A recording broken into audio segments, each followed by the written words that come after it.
All righty, he's been standing by very patiently. Let's bring in the next guest. An important question to this guy, which is, do you trust Adam Schiff?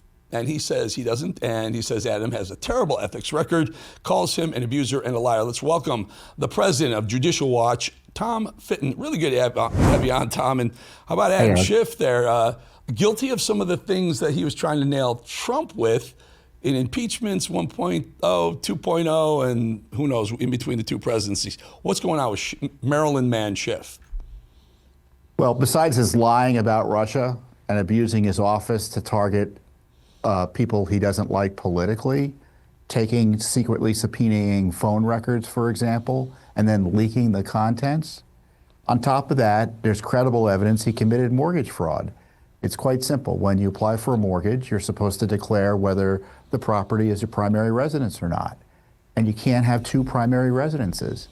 And he cited that he had two primary residences falsely, it looks like, according to the records, 3, 4, 5 times on various loan applications.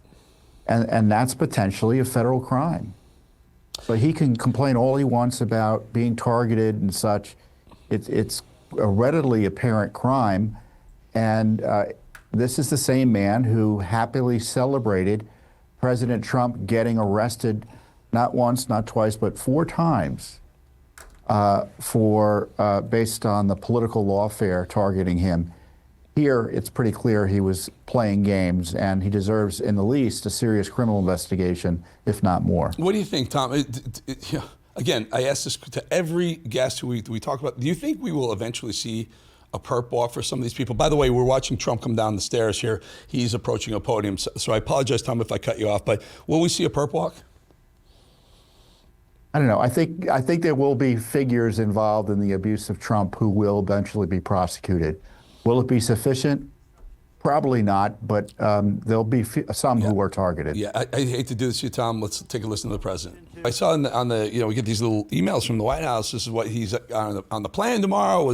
Wasn't indicating that it was going to be open press and live. Sometimes they do stuff and send it out. We replayed it when it's after they clean up or whatever they do to it. And it's no different from Trump and any other president. But this live, watching Jerome Powell and President inside and just with his tail between his legs, and then out here explaining, why are we spending $3.1 billion to renovate a building that cost a lot less than that to build in the first place, valued at a lot less than that? Your thoughts on this wild from the usual suspects here in D.C. Oh, well, that happens all the time in government. Yeah. Well, the American people are done with that. And, Judicial Watch has been a big proponent of transparency for the Fed.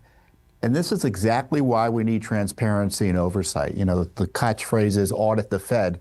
Many of us have been calling out it for years. This is just one example of an agency that has power that really is not comparable anywhere else in our government in terms of our economy, that has little checks and balances as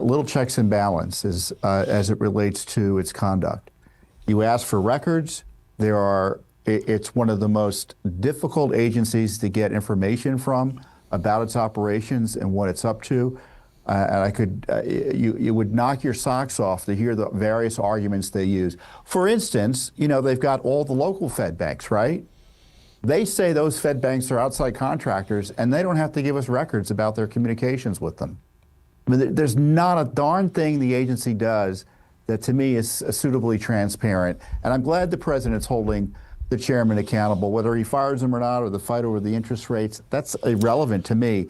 It's someone being held accountable for an outrageous misuse of tax dollars.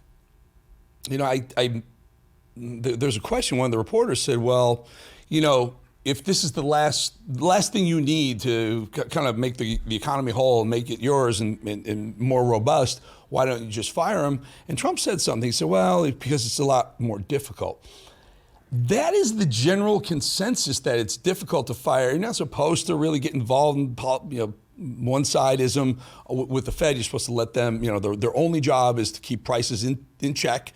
And you don't want it to become partisan, but this is a clear example. There are so many indicators that say that interest rates should be substantially lower right now, given what's going on in the economy. I don't think it would roil the markets the way a lot of people think it would if he fired Jerome Powell. Yeah, I do think it would be less, as everything we're told about with Trump, if he does X, the world will collapse. That's never happened. And taking a reformist mentality, I think, is something would be good to do. You know, I just think back to how Powell and the Fed had no problem financing the greatest expansion of government in modern American history under Joe Biden. Trillions of dollars in spending with low interest rates. And, you know, and once that gets under control, he wants to keep the interest rates high.